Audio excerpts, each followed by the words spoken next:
Support WrestleTalk! Give us a subscribe. WWE changed their plans, but actually it was good this time. I am Luke Owen, DAD. I'm joined by Chopper Pete Quinnell. I'm joined by your Quizzlemania champion and your Jam That champion. That bitch. Sorry, I jumped over your thing. It's quite all right. I just have so many gimmicks. It's too many gimmicks. Arguably too many. I'd say, I don't even think it's arguably. I think factually, it's too many gimmicks. Fact-checktually. Yeah, well, let's not add another one. Oh, no, let's get that. Tempest, you're also joining us.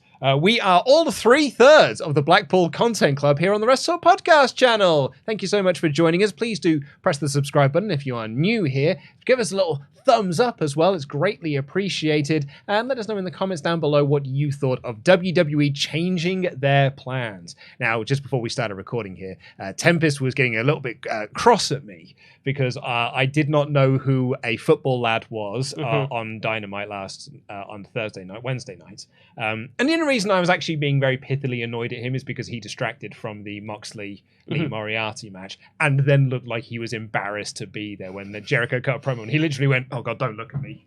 Don't let anyone see that I'm here."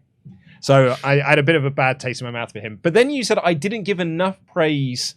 I thought it was like the best thing on the show, and I said It's he was a not that great you thing. didn't give praise. It was when Rick Ross comes up in the AEW review, and both you and Ollie are just like, "Yeah, this music man, this music man. That's what he is." So someone named Rick Ross was there. He's a music man named Rick Ross. Like, what, did I say anything factually incorrect? No, but he is The tone. The tone with which you said it. It's the. I feel like the levity that was given for Rick Ross was similar to many of the other hip hop talents that have been on AEW. When I believe Rick Ross is like probably among the real big rap stars they've had on Dynamite in the past. I just think you need to put a little bit more respect on Rick Ross's name. When they bring in Charlie Tuna, we'll have a chat. Like when they bring in Rob Van Winkle, then we'll have a chat. Like that's when they bring. That's your A-level talent right there. That's right. See, that's the thing. It's so wild because we have our opinions about so many different things on so many shows. Like there was a thing where Kenny Omega did the Megalovania entrance, and there were lots of people in the office being like, "The hell is this?" And I'm sitting there going like, "This is amazing! This is the best entrance ever!" But we just have different opinions on different things, Exactly. and we just need to make sure that we're not saying things as factual and being like, no one knows who they are, because a lot of people do. No one knows who that Bad Bunny is. Yeah, no That one was knows gonna who say, Bad Bunny is. I think anyone who was having that real bad faith take of like, well, no one knows, no one's ever heard of Bad Bunny. It's like, I mean, I think I said on the Raw, she was like, well, I've never heard of him, but I know that he's famous. Yeah. Like, Yeah. I can't tell you a single song that the man has done, but No. I know that he's a popular lad. I've never seen an episode of Keeping Up with the Kardashians, but Kim Kardashian is famous. I can tell you that for a fact. Is she? WrestleMania 24 hostess, Kim Kardashian. Was she? Yep. God. Was she? Yep. Crikey. Was she on the show? She was. Was she really? Yep. Huh. 24. Cena Michaels or Cena Triple H? Neither. That's 22 and 23. What's 24 then? Does that 20 take a edge? Yeah. Okay. Yeah. What else? Wild. Kim Kardashian's in I've the back. seen that show. Kim Kardashian announces the Money in the Bank ladder No, match. she and doesn't. She goes back. Tempest, don't make stuff up. She goes back and forth with Mr. Kennedy. No, she doesn't. She announces the attendance in the building. Absolute bullshit. I'm not having this on this show whatsoever. Insert the clip. We don't have a clip, I'm not but gonna- insert the clip. Absolute lies. She had a God. back and forth with Mr. Kennedy. Come on now. Yeah? I've seen that show once, but I have seen it. Should we talk about what we're supposed to talk about on this show? Yeah, I suppose we can do. Yeah. But anyways, We're we were 5 minutes in. Well, I mean, we could just continue talking about this. In fairness. This is the tangent show. This That's is true. This is That's the true. tangent show, and the reason I brought it up is because you were then annoyed at me by that, and then you were like, "Oh, hey there, fella. Oh, like I wear my crown like this, do you? And do you know who this might be a reference to? And I knew that it was a Biggie Small thing. You're like, because you're a rap reference, I don't already know a lot about rap theory. And I was like, well, it's because it gets to about 2003, and then I stop. It's like 50 Cent, and I'm done. Mm-hmm. Apart from Jurassic 5, but you wanted to ask Pete what his big rap takes were. Pete, we need to go through your biggest rap legends and the rappers that you're most anticipating being on Dynamite. Unfortunately, the biggest rap artist that I have listened to ever is Eminem.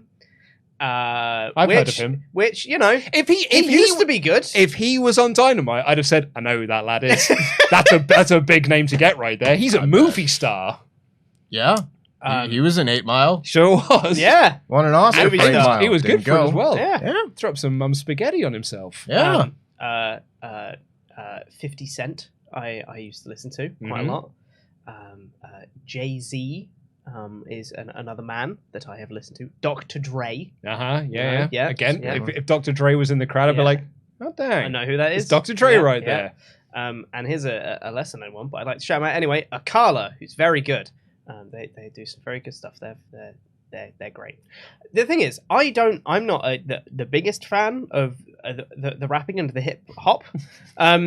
Like I do like it. This is the whitest show. Oh yeah. This is the whitest show. Rapping. The rapping and the hip hop. Name drop Vanilla Rice's. But I also said Vanilla Rice's shoot name. Yeah. That's how white this show is. But like, I enjoy it. I enjoy music from pretty much any genre.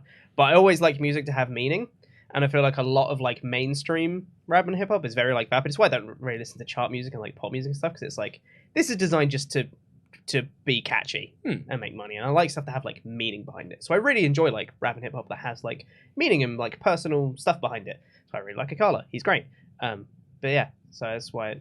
Well, do you know what's great and has meaning behind it, Pete? Is it the Bloodline? It is the Bloodline. Yeah. What a segue. We got on topic. I was holding on to that one when you said it's really good, and I was like, that's my jumping off point. So we wanted to talk about this because, I mean, we love the Bloodline stuff at the moment, right? God, it's so good. It's interesting because I said this on the Dynamite review. My big issue I have with Dynamite at the moment is that it doesn't have a hot story right now. It hasn't got their big angle that's making you go like, oh man, gotta tune in next week to see what the next chapter of this story is. Probably could get there with the MJF stuff. Could get there. Like, it wasn't on TV this week. Yeah, like maybe like that. But even then, I feel like it's good, but it's not like oh man, it's so great. And it's got like the wrestling world kind of talking about it. Whereas I think the Bloodline stuff does. I think like everyone is super duper into this Bloodline thing, right? And it's mad because like everyone is like riding this really high wave of positivity for WWE right now, but arguably this is the only good storyline in WWE right now because the Bray Wyatt stuff is just bubbling in the background. It's currently not really a story. It's just a thing that people are tuning in SmackDown to see what happens next. But we haven't got like a feud. We haven't got story. Like, you kind of see what I mean? So I'm to separate the two out. Still chapter 1. It's still chapter 1, whereas like the Bloodline thing is really going on. But like Raw's got nothing. Raw's got Loomis and Miz. Bianca and Bayley, which has really run its course, and the Miz and Loomis thing has madly run its course as well. Ran its course the second week. That might just be me, but look, I saw the thumbs down ratio that for Pete's video that he did on Tuesday when he said he didn't like a thing, and it's the same thumbs down ratio I got when I said I didn't like it. So I'm not chiming in on this one anymore. I just said it didn't make sense, and it was well funny as well. Not to rag on people or anything. Bunch of comments before the stream went live of people being like, Pete sucks, this opinion sucks, whoever made this thumbnail sucks, etc. I did the live stream and I did a joke at the start being like, and everyone agrees with me that this didn't make sense. Everyone's in unison about this. And then I started explaining my point of view and why I thought it didn't make sense and why I wasn't a huge fan of it. And I just glanced at the chat after I said what I said and I saw 3 comments in a row, people being like, damn, Pete's spitting facts right now. I'm like...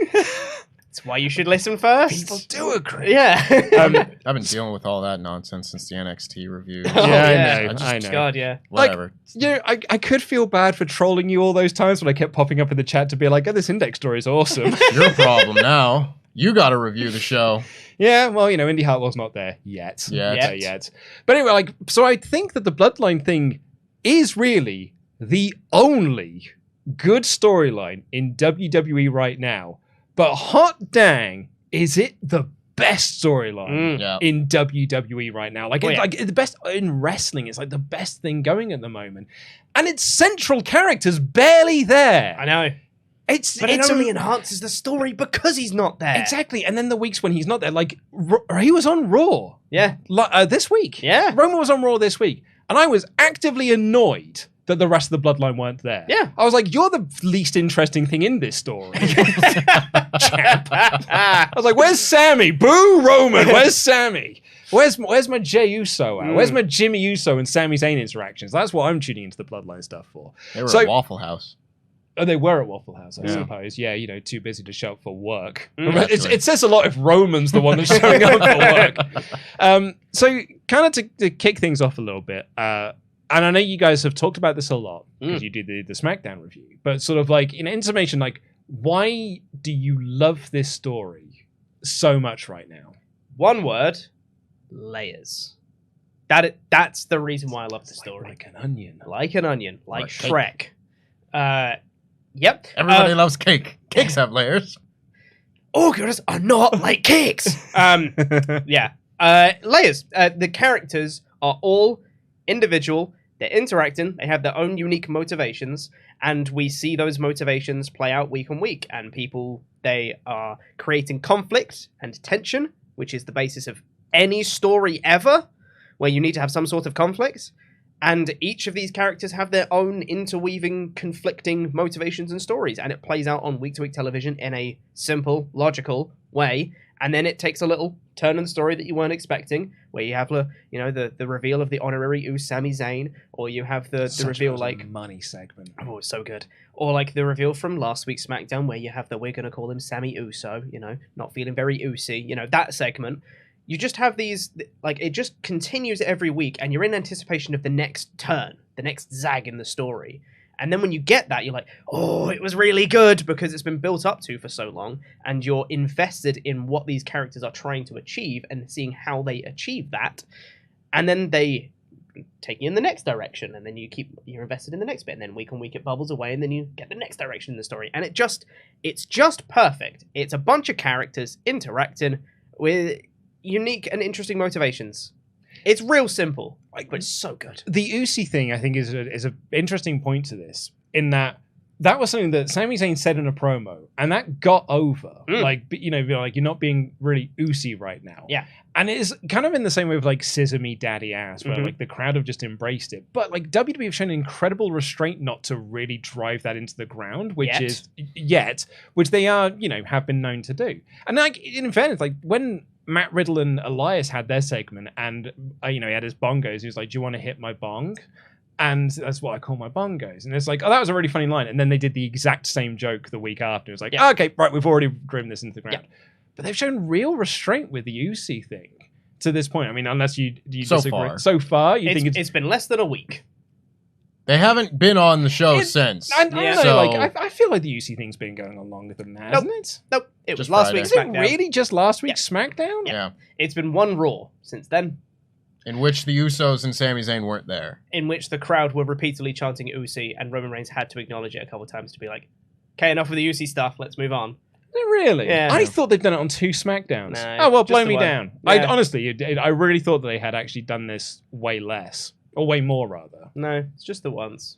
So, in which case, Just then... that segment. So, I mean, for you, then, what is it about this that's working for you? I don't know that I can boil it down to like one word like Pete did, but there are so many reasons why I think this is great. I think it is because we have several fully defined characters, and I am interested in seeing the interactions between each and every character. So it's not like I'm waiting for just one thing, whether that one thing is an interaction between Sammy and Jay or Sammy and Roman. I'm just as interested to see what happens when Paul Heyman and Jey Uso talk, when Sammy and Solo talk, when Sammy and Jimmy talk. When any of these characters interact whatsoever, I am captivated. I think they've done a fantastic job of establishing each and every character having their own distinct viewpoint on this ongoing storyline, and thus having very distinct interactions with one another. Like the interactions and the relationships between every single character in this faction are all totally different from one another. And that makes it so every single segment can be distinct and be unique, and I love that. I've talked a lot about like the subtlety of the storytelling in the Bloodline characters and in the Bloodline storyline over the last couple of years.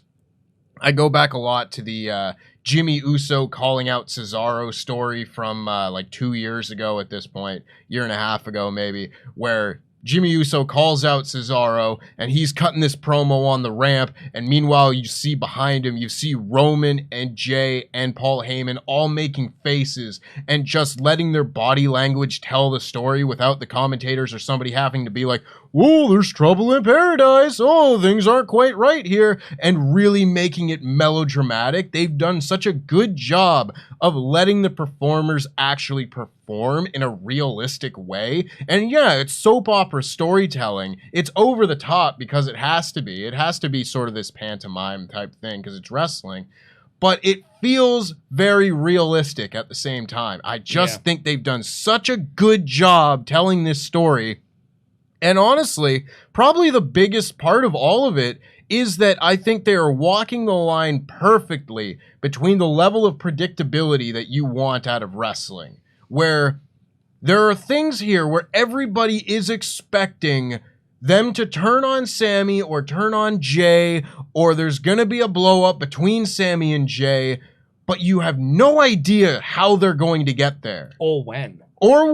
And that is the perfect thing, because to me, like, the best examples of that type of storytelling are like the Elite breaking up with Hangman Page, where you tuned into Dynamite every single week to see maybe this is the week that it happens, and maybe something like Batista and Evolution, where you knew one of these weeks Batista and Evolution were going to turn on each other, but you didn't quite know when. This, to me, is like the latest of that type of storyline, where you tune in every single week and see maybe this is the week they turn on Sammy. Maybe this is the week they turn on Jay. And then you get something like the Honorary Uso segment, where it looks like you're going to be turning on Sammy, and you're like, no, I don't want it to be the week. I want it to keep going. And then you get that. They swerve you a little bit, and it's just so wonderfully done. It subverts your expectations at every turn, while still stringing you along for what you imagine is still going to eventually happen.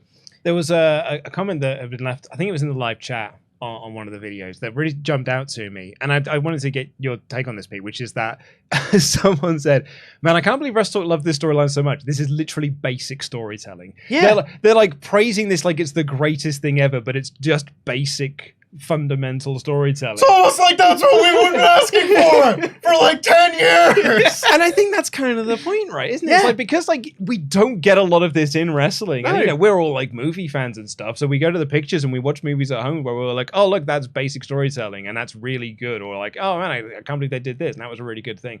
It doesn't happen a lot in wrestling. So when it does happen like this, and you get to say things like well-rounded characters, dimensional, you got to say late, like, and all this sort of stuff. It's like, it is, yeah, it's basic storytelling, but it's doing it basic storytelling very well. And that's the thing. The storytelling doesn't have to be complicated, because that's when you get into overbooking territory and too many swerves and let's swerve the fans and blah, blah, blah. The characters and their motivations should be complex and have layers, but the storytelling should be basic.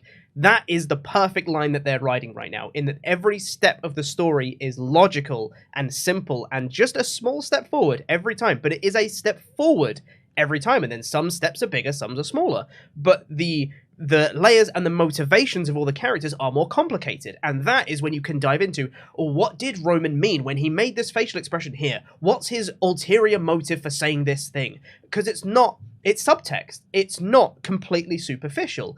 The storytelling is simple, but the actual layers underneath that storytelling are more complicated, and that it's so perfect. I know it's so easy. I know authors that use subtext and they're all cowards. Exactly that. Sorry, just one thing that you mentioned that I wanted to pick up on, saying that it felt very realistic for all the characters. I think, and you still mentioned it is kind of soap opera and pantomime and stuff, and I think these characters are very over the top and exaggerated because they're wrestling characters, but all of their motivations feel logical for those characters, for the world that they've created in wrestling, in WWE. The actions that these characters are taking feel like they would happen in this world. Because when you have stuff that jars with motivations, it kind of takes you out of it, of the world of WWE. You can't immerse yourself into the form of media. And when you have, there's other movies and things like that, where you just have character motivations that don't make sense and things, and you just kind of get pulled out and be like, wait, why is he doing this? This doesn't make any sense. What were the writers thinking when they did this? And then you're pulled out of the actual like world that they've built. You're looking at it as a piece of media.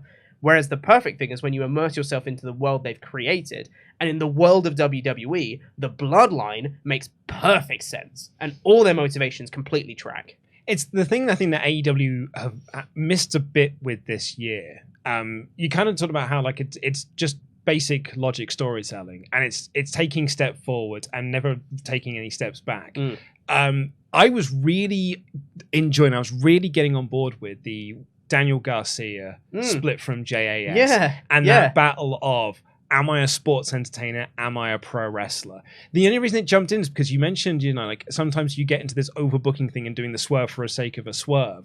And I feel like the Danny Garcia thing, we just took one massive step back. God, yeah. For whatever reason, we were going on a really simple, logical story here of a guy that was in a sports entertainment group was actually a pro wrestler. He's the ROH Pure Champion, and now the sports entertainer has won the Ring of Honor World Championship. It's trying to make it a sports entertainment thing. So he splits away from that group, and then you build to Pure Champion versus ROH Champion at the ROH pay-per-view, unifying those belts, which is what his idol, Danielson, had previously done.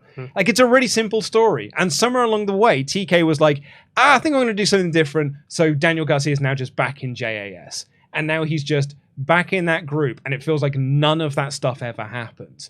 Yeah. And that's a deeply frustrating thing as a fan. To the point where, I'm watching Dynamite this week, and I didn't even really register that Garcia was at ringside during the match with Colt Cabana. Yeah. It's wild. I agree. I think my big thing as well with a lot of the different things that we've mentioned to this point, where yes, it's basic, simple storytelling, but the reason that like basic, simple storytellers and stories work and keep working is because they work. They are simple. Everybody can understand them. And you see so often in wrestling things, motivation, storylines that you as a human being could never relate to, ever. I can't relate to Shinsuke Nakamura just wanting to be the king and wanting to wear a crown and steal it from the wacky dude. You're wearing a crown right now. I know, but I'm that bitch. I'm not the king. There's a difference. Oh, sorry. Very it's not different. that king. Yeah. But that sort of weird storytelling that only happens in wrestling. So much of wrestling storytelling is just totally unrelatable. So when you get into the Bloodline story, now, no, you're not necessarily going to relate to Roman Reigns, but that's okay. He's the villain of this story. You're not supposed to. You look at the actual relatable characters in this story and the bits that have people emotionally connected with this story, and it's Jey Uso saying, I'm representing my family. My family, I would bleed for my family. I have bled for my family. And you get Sami Zayn on the other side of things, being the guy who has now been accepted by this group of people. And you get everybody else, do they actually like him? Do they not? Jey Uso coming out and saying, nobody here likes you, I'm just the one to say it. There are loads of people who will have had that conversation with a friend group in their life. That we don't actually like you, and I'm just the one to say it. That is a totally relatable human element to this story that so often we do not have in wrestling, that you can't get from Dexter Lumis and The Miz, just to pick one out of a hat. But it is relatable. You can relate to the characters involved and therefore form an emotional connection with these guys beyond them just being your favorite wrestlers and wanting them to do well. It's just, again, another layer to all of this that is told through basic storytelling, but it's basic storytelling that works. Which brings us to our central talking point that we had for this episode, maybe 20 minutes in. 25. But it's about the story that came out earlier this week through from WrestleVotes while speaking with Gimme Sports, which is talking about Kevin Owens' involvement in this. Because when Triple H took over, one of the first things he started was Kevin Owens getting involved with Bloodline activities. He just said Kevin Owens is cool again. He's Yeah. going to powerbomb Ezekiel, and then he's cool again. Murdered Ezekiel, There you go. brought back Elias, and Yeah. now he's cool again. Yeah. And he is going to be getting into a feud with Roman Reigns. He literally had a promo segment with Roman Reigns, brought up multiple times that he should be the Universal Champion at this point. That reign should have stopped way long ago, and it should have been stopped by me. So they were gearing up with it. And also they were gearing up towards him doing some stuff with Sami Zayn and trying to point out Sami Zayn, you're the best wrestler on the planet. Why are you acting like this goofball within the Bloodline? And that felt like a very logical and simple step to this story, particularly when they've got War Games coming up at the end of this month. My thought was going to be like, oh, cool, it'll be the Bloodline versus Kevin Owens and friends. It'll be like Kevin, Drew, and whoever the hell. Like, it'll be a bunch of like good guys, right? Madcap Moss. Madcap Moss, Elias. Oh, it's bound to be Madcap Moss. Who else could it possibly be? I don't know. This Ricochet. That would be good. Ricochet would be one of them. Yeah, Yeah. absolutely. Sheamus. Team good lads. Yeah, like versus that'd be fun. against the Bloodline. However, this report that's from WrestleVotes is that Owens was pegged to be involved with Sami and the Bloodline, but that's white hot right now. Those plans, from what I've been told, are definitely pushed back, but they're not off because the plan is for Kevin Owens to be with Sami Zayn.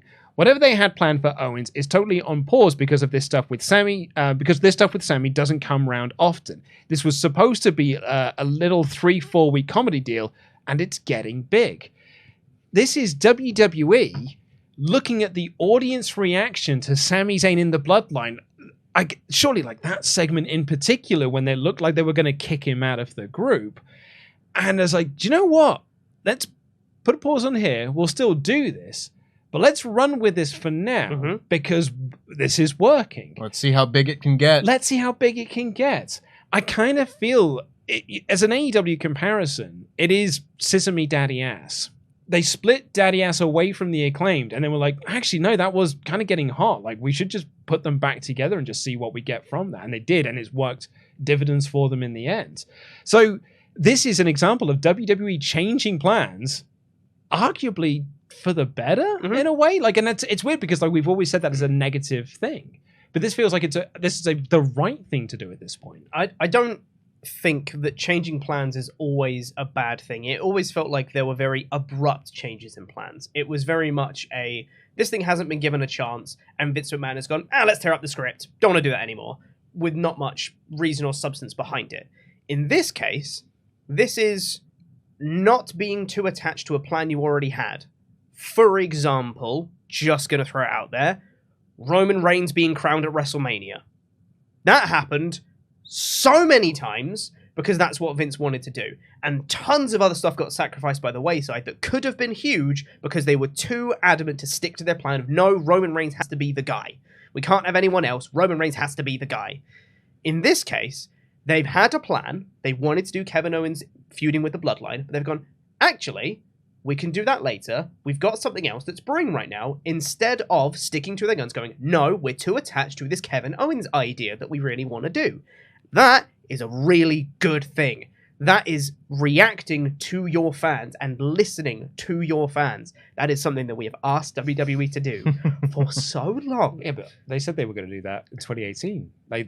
Was it 2018? Yeah, they said Yeah. to us, they were like, We're we're the authority We're the now. authority We're now. listening to you guys. Yeah. It's taken them 4 years to unblock their ears, but they are listening the now. changing of the guard. Yeah. But this is genuinely reacting to your audience and seeing what works and what doesn't. And in this case, this is really working, so just run with it. And I think it is a case of being aware of that line of, let's not run this into the ground, because WWE has a track record of doing that, but just listening and just saying like, okay, you like this thing, we'll do a bit more of it. They still like this thing. Let's keep going. Oh, wow, they're still reacting positively. All right, let's keep going. And they keep going until you start to see, or you should be able to see in advance, when fans will turn off from this thing. And that's where you conclude the story, or you take it in a different direction.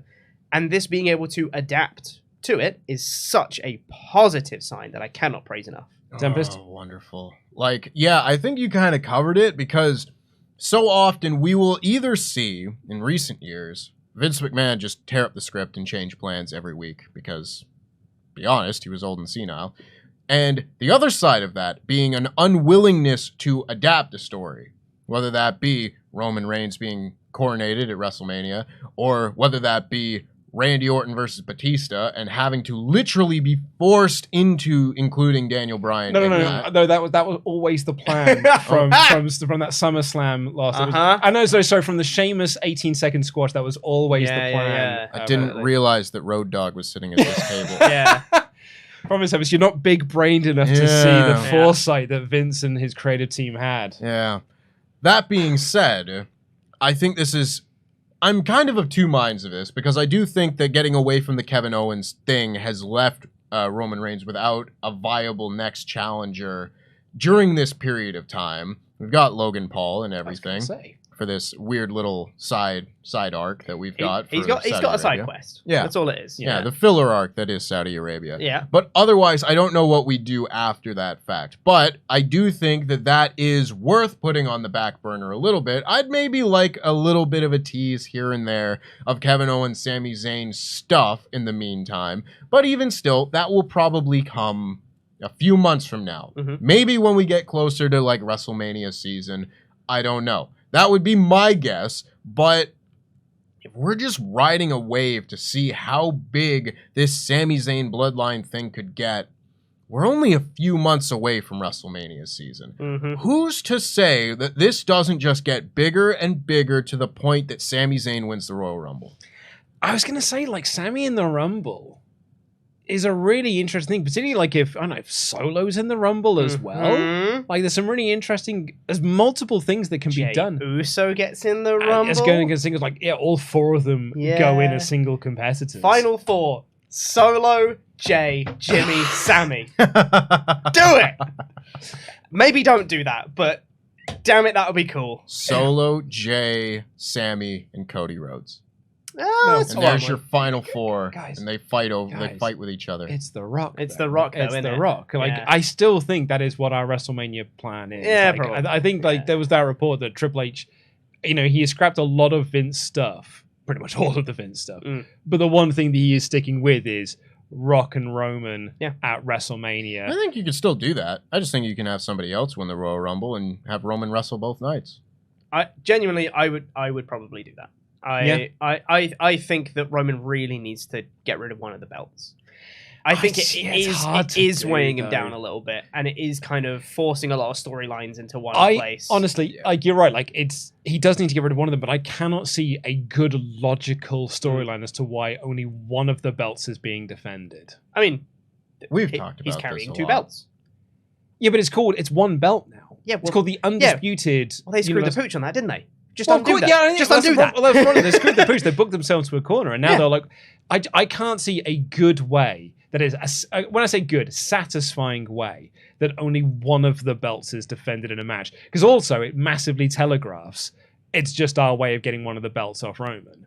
And I don't think that's really what the storyline needs right now. The best way that I've heard that I will continue to trumpet this is maybe at like day one or something, you do Roman and Seth in a ladder match for both belts and they both grab one. No, I don't like personally, I think that's a really it's a cop-out way of doing it. It's the best you're going to get. But it probably is the best way to do it. And then you can have Cody win the Rumble and then face Seth at WrestleMania Night 1 for the WWE Championship and have Roman and Rock for the Undisputed or for the Universal Championship. Yeah, I think it's the best you're going to get. You have to do it the Rumble because they're not doing day one now, are they? Yeah. We're not getting a pay-per-view. We're not doing a pay-per-view from Survivor Series till the Rumble. Yeah. It's just mad. Crazy. It's crazy. Well, you do it on a big SmackDown. The New Year's premiere. You do it or at the something. Rumble. Yeah. You do it at the Royal Rumble. Do it at the Rumble. Yeah. You got to fill that stadium. It's what, 1 year on then from the match they had Royal Rumble this year. They like doing that. Becky and Asuka had their rematch a year later at the same pay-per-view. It is it's almost like the best of a bad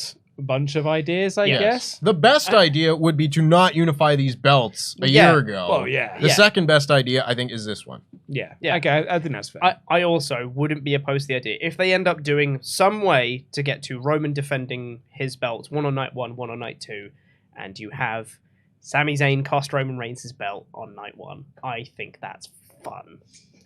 Yeah, Accidentally. Before we do get to the Rumble, though, I did actually want to ask about War Games. Because War Games is our next big thing. We've got Crown Jewel tomorrow.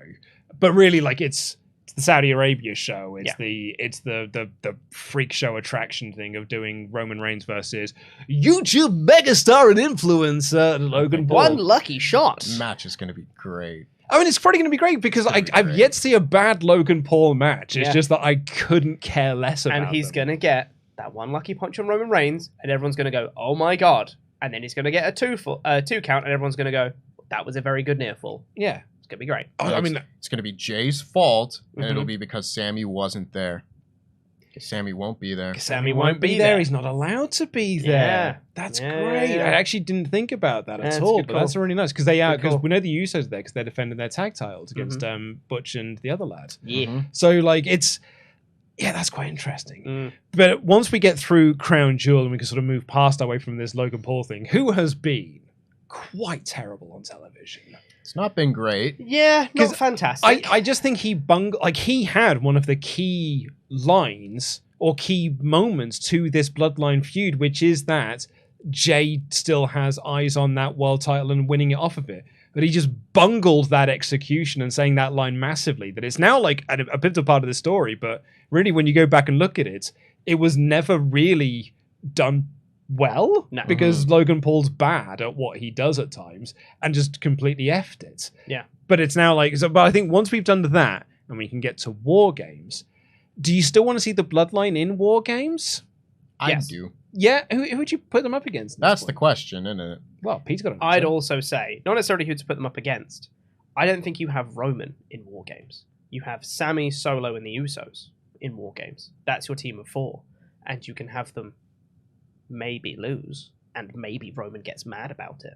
Maybe that can instigate some sort of more tension going forward. I don't know. And that could maybe set up a challenger for Roman Reigns, depending on who wins the War Games.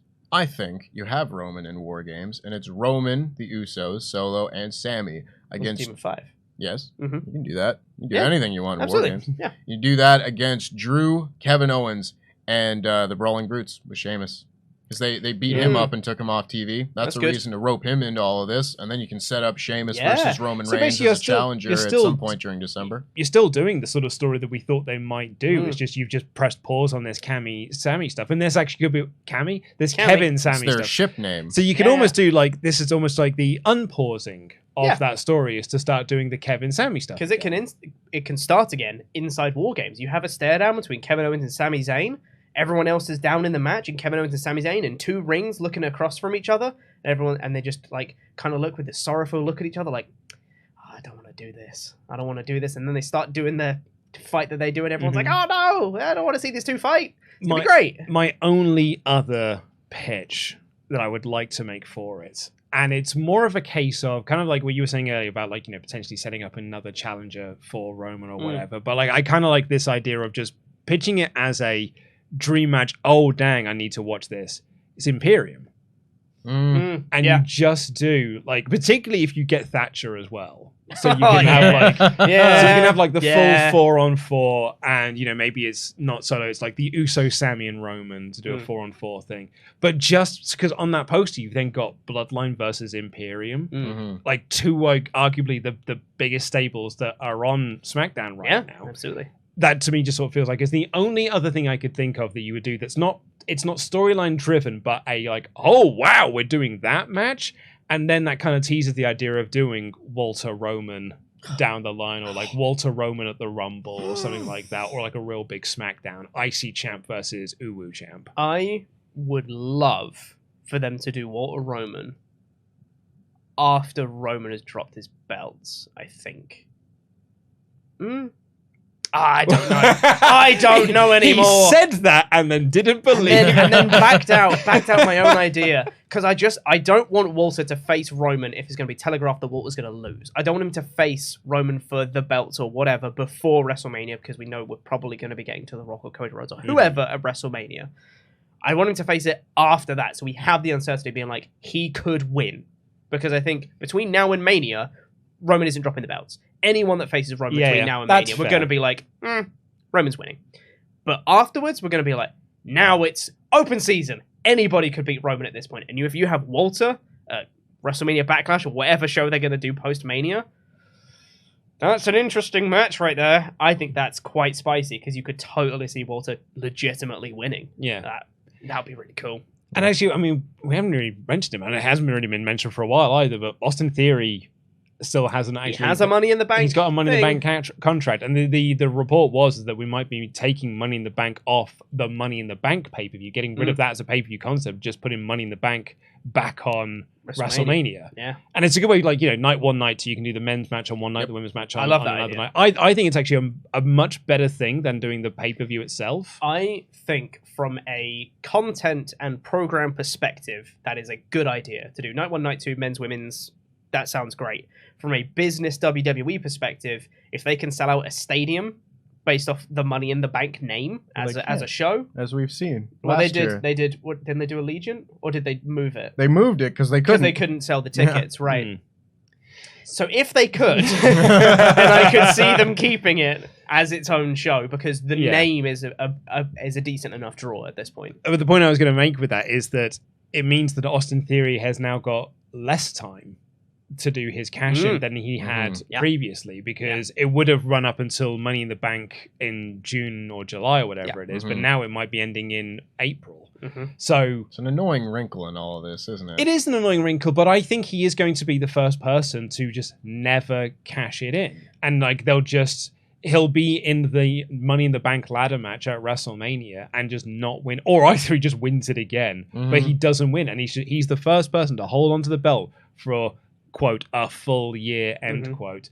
And you can just run that on commentary. He had it for a full year and he never cashed it in. Yeah. He didn't really, but like you can run with that completely. Does that permanently tarnish Austin Theory? Yeah, but yes, but they shouldn't have put it on him in the first place. But this again, like they probably shouldn't have unified those belts. Yeah, no, they shouldn't. And that's kind of another reason I want to get Roman as one belt instead of two, is that Austin Theory has another person that he could cash in on. But I think the running out of time story would work, but if he ends up actually cashing it in before the time runs out, but he gets close and is getting desperate every week on week on week, he's like trying every week and something stops him every week. That's a fun story, but I think it should end with him actually cashing it, not just being like, out of time. Whoops. I don't know. I kind of like the idea of like, if you do it on night two, like the men's ladder match is night two of WrestleMania. Yeah. So you've got like WrestleMania night one. It's him trying to cash in and like, you know, have a Universal Championship match with Roman Reigns. Who's then, you know, not having a match on night one. He's only on night two. Like, I think there's some fun stuff to be had around there, because they have been doing the, you know, him trying to cash in and being thwarted. Like, he tried to cash in at SummerSlam, but Brock Lesnar took him out. He tried to cash in at Clash of the Castle, but Tyson Fury took him out. Like, maybe they'll try... Like, I reckon he'll cash in at Crown Jewel, but Jake Paul will knock him out. That's a good call. Yeah. And, you know, they'll just... You can keep running this story of, like, the constant trying to cash in and the constant failures of not even getting to that point. So, yeah, that WrestleMania Night 1 is this desperation last act I've got. I've got, like, tonight and the first 2 matches of Night 2 before I can cash this thing in. And it kind of gets it off of him, and at least... I don't know if it does tarnish him, because at least it has been a decent story. If anything, what's tarnished him more is the fact that he never wins on TV, and like all he does is just lose on TV at this point. He looked great on Raw, though. The best he looked in months he looked on Raw. In his match against Seth Rollins, so easy. Looked good in defeat. I mean, yeah, put him in there with the best worker in the company. and it'll work. But he held his own against Seth, and he got a ton of offense, ton of near falls, and it was his cockiness that cost him the match. And everyone was like, damn, Austin Theory is really good. That's what you need to do. On that note, just to kind of cycle back to the Kevin Owens thing, has WWE putting a pause on this storyline hurt Kevin Owens in a way? Because there was when they made Owens cool again, and maybe I'm just sort of talking from like our little bubble of things, but like certainly on our shows and like the live chats that we had and the ultra chats and the comments we had, I was like, brilliant. Owens is finally back. This is the prize fighter Kevin Owens. This is the Kevin Owens I've always wanted on the main roster. I'm so glad that he's finally back. Great, they're putting him in a feud with Roman Reigns. Man, I cannot wait for the Sami Zayn storyline. They're going to win the tag belts. They're going to be the team that's going to dethrone the Usos.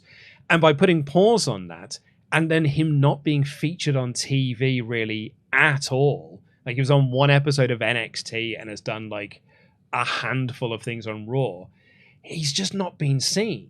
And it's not like as bad as this, but it's almost like Miro in AEW in a way of like you are just getting so hot, and then all of a sudden, like, bam, you're not on TV anymore. Bam, you non-factor, you're not on TV now. What?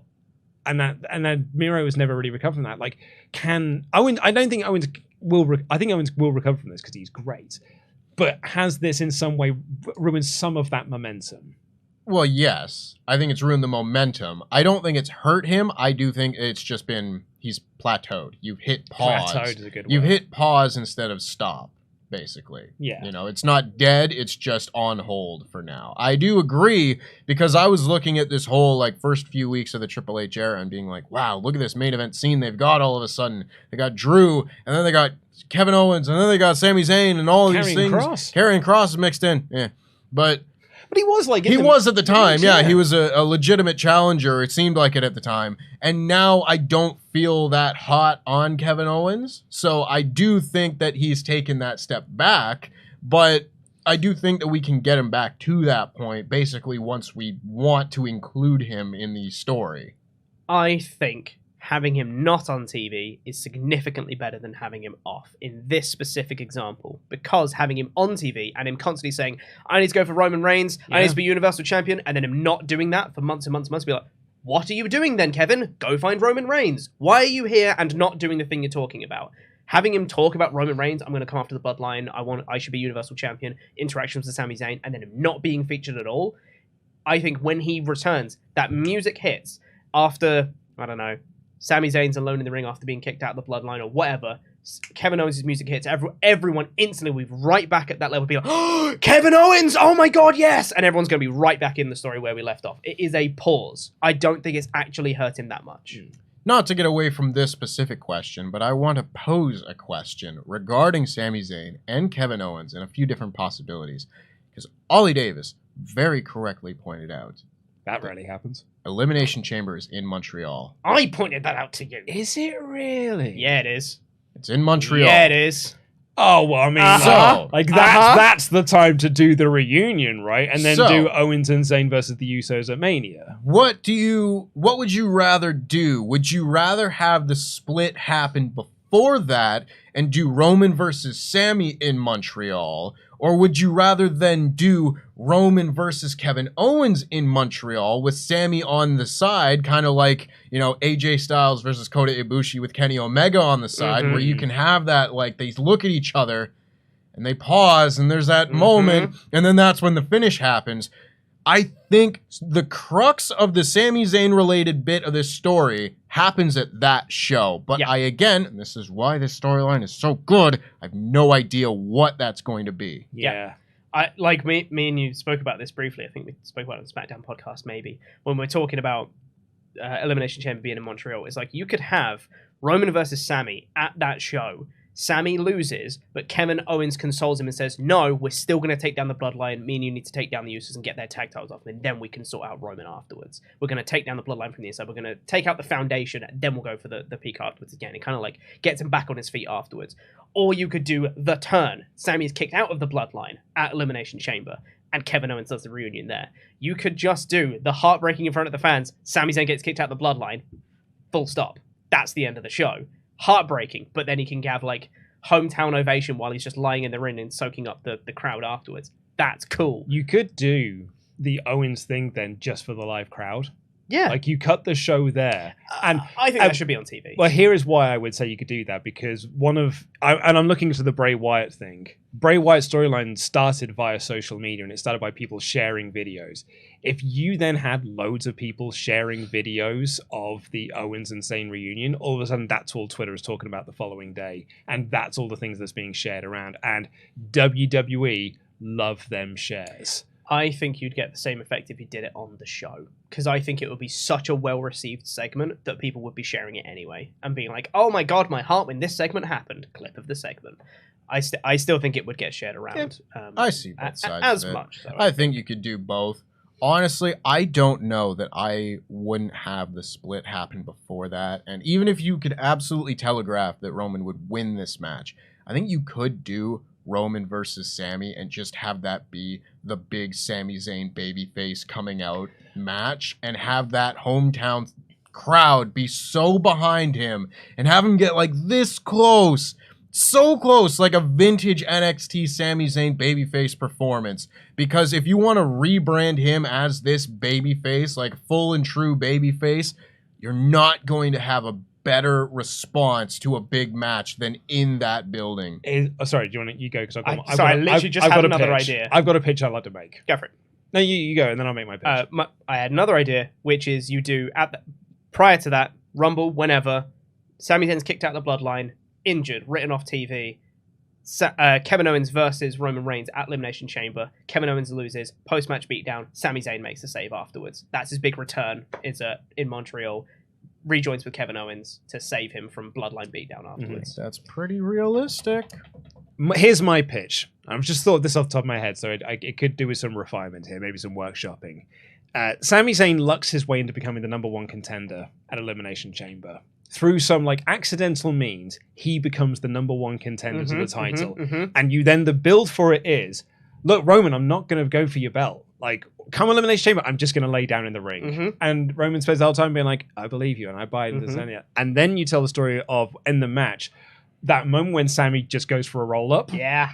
And then tries to get, and then Roman's look of like, oh, that's what we're doing, is it? And Sami's like, yeah, okay, so I'm sorry. Then you have the big long beatdown of Sami in the match. Then you get that big Sami. Then you essentially the match becomes the babyface turn. It's fun. Of when he. These are all such good ideas. With that idea too, you could have the entire month build up to Elimination Chamber be Jay saying, "Don't trust him. Don't trust him." Oh, because it's so it's very in Sami's nature. Yeah. To go for that pin. Yeah. And you could totally have like Solo Sikoa backing up Sami and being like, look, he's done great stuff for us in the Bloodline. Why don't you trust him? Jay on the outside when he goes for that roll up shouting, I told you so. Yeah. Oh, God. I told you so. It's such a good idea. I'd love for it to be like there's been tension between Sami and Roman up to this point, and it's just like yeah, okay, no, you'll lie down for me in the ring, but you can tell like Roman is thinking like, I don't know if I can trust this guy kind of thing. It's such like a good Sami just looking at the belt. Yeah. Off camera while Roman's kind of promo on someone just looking at that. Yeah, belt, like Sami helps Roman win at the Rumble, whatever match that he's in, and he hands him the belts afterwards and holds onto it for a little bit too long. Just says to Paul Heyman, "Oh, I'll carry that belt for you if you want. I'll take it to Roman for you. Don't worry, Paul." Paul's like, Paul would be melodramatic. Taking my job away from me kind of face. Oh, this is why this is fun. That's why this story is fun, right? Yeah. You just said then. Because any of these possibilities are really good. And it allows you as the fans to be like, man, wouldn't it be great if they did this? Yeah. Oh, and if you did this, then you could do this. And you've got a very clear end goal of this, which is that Owens and Zayn defeat the Usos to become the Undisputed Tag Team Champions. That feels like step one. Yeah. Step two of this really does feel that you can end this with Sami Zayn as the champion. I want it so bad! Yeah. I never thought I would be sat here being like, man, it really feels like we could get Sami Zayn, WWE champion. Some people have said, oh man, like El Generico, I would say they're two different people, but like, you never thought it would happen. Yeah. This really feels like a time when I could talk about Sami Zayn as WWE champion. Yeah. I also, just a little thing, add-on of my idea, if he gets kicked out of the Bloodline before and makes the save for Kevin Owens at Elimination Chamber, he comes back with shaved hair, shaved beard, and his old NXT Sami comes back again with a little hat. his old theme song is back. Yeah. And he comes out proper old NXT theme. I want it. Because they've still got that thing, because people said like, oh, you can't do it because it's a CFO track, right? Yeah. But they use loads of CFO tracks on the show, so you could probably get that track back. Yeah. And that would be like imagine playing that song in Montreal as well. Your whole point, it throws me back to a segment from like years and years ago where it was right after Kevin Owens won the Universal Championship in 2016, and they do a backstage bit on Raw, and Sami Zayn was just like, listen, you may have gotten to that belt first, but I will be Universal Champion. And then, like, it never happened, and I was always just kind of like, oh, poor Sami. And then he turns heel the next year and get further and further away from this idea of him being this underdog champion, and it's like, well, it's never going to happen now. Yeah. And this is the closest we have been to that since then. And again, I keep calling this like Triple H's Sami Zayn babyface restoration project because he is going to be as over as he was in NXT. Yep. And that will be such a feather in the cap of Triple H coming out of all this. It's Triple H getting to do his Daniel Bryan story. Yeah. But, like, you know, done good this time. Done right. Yeah. Done Yeah. on purpose. That's the best way to do it. Done on purpose this time, absolutely. Oh God, I want all of this. I can't wait for next year.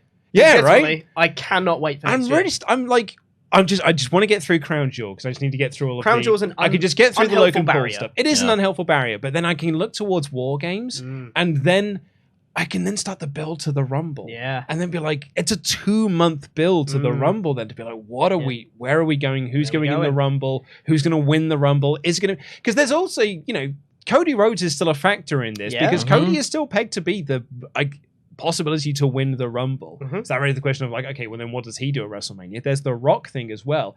And should it happen, CM Punk, if Punk goes back, that is going to throw a big spanner in a lot of works. Boy, it would, wouldn't Wouldn't it just because you don't bring in CM Punk and then be like, but we're not putting you in a main event program, though? I mean, maybe Triple H would to be like, no, you're feuding with The Miz. He can get his WrestleMania main event of night 1. Night 1 of a 4-night WrestleMania. I want that free extravaganza. But it's just that, you know, the Undertaker match was a main event of that WrestleMania. It was one of the main events. Mhm. God. Right, let's wrap this up. Any last things we want to say on the Bloodline? Actually, on the topic at hand of pausing a storyline to focus on this and going with the crowd. Like final thoughts to wrap this up. Pete. It's good. Do it more. Tempest. This is how wrestling should work. Listening to the fans. Let the fans guide you. Oh, it's wonderful stuff. Yeah. Yeah, and if your comment on this is, and I don't think this is an unfair comment, this is basic storytelling, why are you praising it so much? I think it just says a lot of just what wrestling has been for a long, long time. So, yeah, it is basic storytelling, but man, am I glad to have it. I'll take it any day. Yeah. But that is going to do it for this episode of the Blackpool Content Club. Thank you so much for watching. Please do leave your comment down below. Press the thumbs up button. If you've made it this far and this is your first video, please do press the subscribe button. And until then, tomorrow, before we do this, tomorrow it is going to be the live reactions. It's a double feature episode as well because we've got the SmackDown review, yourself, Tempest, and Sat Iniangi talking about SmackDown and Crampage. Yes. Although less Crampage. There's only 2 matches this week. So far. There'll be another one, probably. It's all Shibata, isn't it? Well, I hope so. It's all we get an Shibata. hour of Shibata. I'm okay with that. Yeah. Well, you've also got Madison Rain in the Sky Blue. 55 minutes of Shibata. I'm okay with that. Team like 2 weeks ago, whatever. Doesn't matter. It doesn't matter. Anyway, so they'll be doing SmackDown and Crampage, and then almost directly afterward, Tempest will be defending his Jam That Championship against Oliver Davis at Crown Jewel, and then we'll be doing the doing the podcast review of Crown Jewel on the Sunday. So big weekend. So you may want to subscribe and enable notifications to always on, so you know when the videos go live. Till then, I have been Luco and DAD. That has been Chopper Pete Cornell. That has been your Quizzlemania and Jam That Champion. Do the thing. Tempest. Go watch Survival Series. Go watch Survival Series on partsFUNknown. It's an excellent, excellent show, and we bloody loved making it. We will see you tomorrow on this channel. Jam That Jam.